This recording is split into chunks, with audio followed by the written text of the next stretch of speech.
49वां बाब। अमून पर खुदावन का गजब। बनी अमून की बाबत। खुदावन यूं फरमाता है कि क्या इसराइल के बेटे नहीं हैं? क्या उसका कोई वारिस नहीं? फिर मिलकूम ने क्यों जद पर कब्जा कर लिया और उसके लोग उसके शहरों में क्यों बसते हैं? इसलिए देख वो दिन आते हैं, खुदावन फरमाता है, कि मैं बनी अमून के रब्बा में लड़ाई का हुल्लड़ बर्पा करूंगा और वो खंडर हो जाएगा और उसकी बेटियां आग से जलाई जाएंगी। तब इसराइल उनका जो उसके वारिस बन बैठे थे वारिस होगा। खुदावन फरमाता है, ऐ हसबून वावैला कर कि ऐ बर्बाद की गई, ऐ रब्बा की बेटियों चिल्लाओ और टाट ओढ़ कर मातम करो और इहातों में इधर उधर दौड़ो, क्योंकि मिलकूम असीरी में जाएगा और उसके काहिन और उमरा भी साथ जाएंगे। तू क्यों वादियों पर फख्र करती है? तेरी वादी सैराब है। आए बरगश्ता बेटी, तू अपने खजानों पर तकिया करती है कि कौन मुझ तक आ सकता है। देख, खुदावंद रब्बुल अफ़वाज फरमाता है,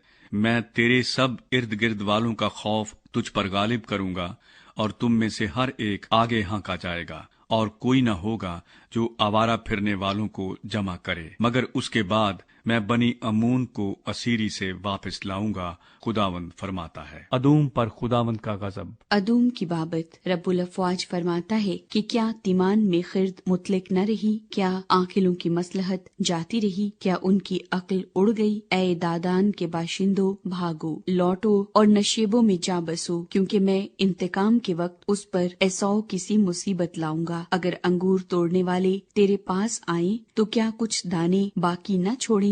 या अगर रात को चोर आए तो क्या वो हस्बे ख्वाहिश ही न तोड़ेंगे? पर मैं एसौ को बिल्कुल नंगा करूंगा, उसके पोशीदा मकानों को बेपर्दा कर दूंगा कि वो छुप न सके। उसकी नस्ल और उसके भाई और उसके पड़ोसी सब नेस्त किए जाएंगे और वो न रहेगा। तू अपने यतीम फर्जंदों को छोड़, मैं उनको जिंदा रखूंगा और तेरी बेवाएं मुझ पर तवक्कुल करें, क्योंकि खुदावंद यूं फरमाता है कि देख, जो सजावार न थे कि प्याला पिए, उन्होंने खूब पिया। क्या तू बेसजा छूट जाएगा? तू बेसजा न छूटेगा, बल्कि यकीनन उसमें से पिएगा, क्योंकि मैंने अपनी जात की कसम खाई है। खुदावंद फरमाता है कि बुसरा जाए हैरत और मलामत और वीरानी और लानत होगा और उसके सब शहर अबदुल आबाद वीरान रहेंगे। मैंने खुदावंद से एक खबर सुनी है, बल्कि एक एलची ये कहने को कौमों के दरमियान भेजा गया है कि जमा हो और उस पर जा पड़ो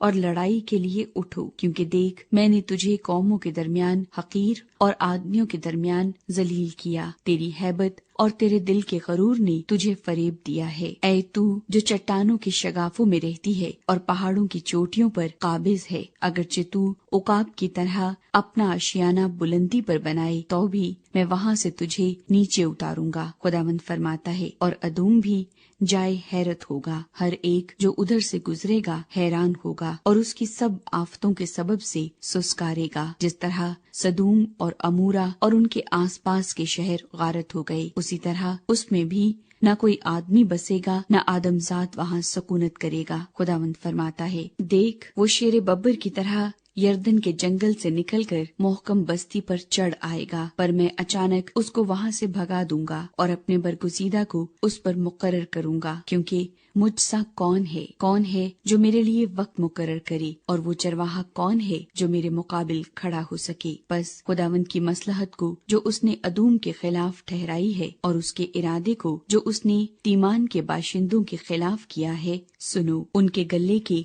सबसे छोटों को भी घसीट ले जाएंगे, यकीनन उनका मस्कन भी उनके साथ बर्बाद होगा। उनके गिरने की आवाज से जमीन कांप जाएगी, उनके चिल्लाने का शोर बहरे कुलजम तक सुनाई देगा। देख, वो चढ़ आएगा और उकाब की तरह उड़ेगा और बुसरा के खिलाफ बाजू फैलाएगा, और उस दिन अदूम के बहादुरों का दिल जच्चा के दिल की मानिंद होगा। दमिश्क पर खुदावंद का गजब। दमिश्क की बाबत। हमात और इरफाद शर्मिंदा हैं, क्योंकि उन्होंने बुरी खबर सुनी, वो पिघल गए। समुंदर ने जुम्बश खाई, वो ठहर नहीं सकता। दमिश्क का जोर टूट गया, उसने भागने के लिए मुंह फेरा और थरथराहट ने उसे आ लिया। जच्चा के से रंजो दर्द ने उसे आ पकड़ा। ये क्यों कर हुआ कि वो नामवर शहर मेरा शादमान शहर नहीं बचा। सो उसके जवान उसके बाजारों में गिर जाएंगे और सब जंगी मर्द उस दिन काट डाले जाएंगे। रब्बुल अफवाज फरमाता है, और मैं दमिश्क की शहर पनाह में आग भड़काऊंगा जो बिन हदद के महलों को भस्म कर देगी। कीदार के कबीले और हसूर के शहर पर खुदावंद का गजब। कीदार की बाबत और हसूर की सल्तनतों की बाबत जिनको शाह बाबिल नबूकत रजर ने शिकस्त दी, खुदावंद यूं फरमाता है कि उठो, कीदार पर चढ़ाई करो और अहले मशरिक को हलाक करो। वो उनके खैमों और गल्लों को ले लेंगे, उनके पर्दों और बर्तनों और ऊँटों को छीन ले जाएंगे और वो चिल्लाकर उनसे कहेंगे कि चारों तरफ खौफ है, भागो, दूर निकल जाओ, नशेब में बसो ऐ हसूर के बाशिंदो। खुदावंद फरमाता है, क्योंकि शाह बाबिल नबूकत रजर ने तुम्हारी मुखालफत में मशवरत की और तुम्हारे खिलाफ इरादा किया है। खुदावंद फरमाता है, उठो, उस आसूदा कौम पर जो बेफिक्र रहती है, जिसके ना कवाड़े हैं ना अड़बंगे और अकेली है, चढ़ाई करो और उनके ऊंट गनीमत के लिए होंगे और उनके चौपायों की कसरत लूट के लिए। और मैं उन लोगों को जो गाँव दुम दाढ़ी रखते हैं हर तरफ हवा में परागंदा करूंगा और मैं उन पर हर तरफ से आफत लाऊंगा। खुदावंद फरमाता है,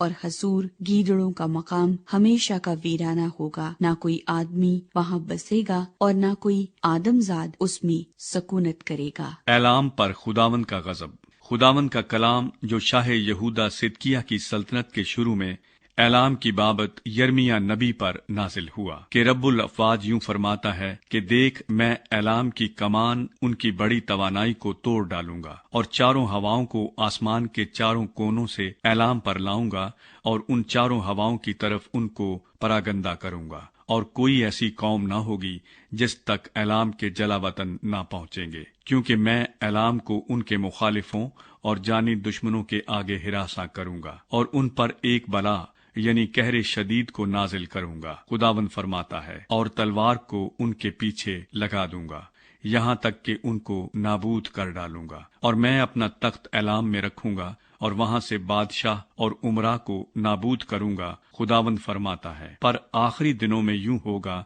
कि मैं ऐलाम को असीरी से वापस लाऊंगा। खुदावंद फरमाता है।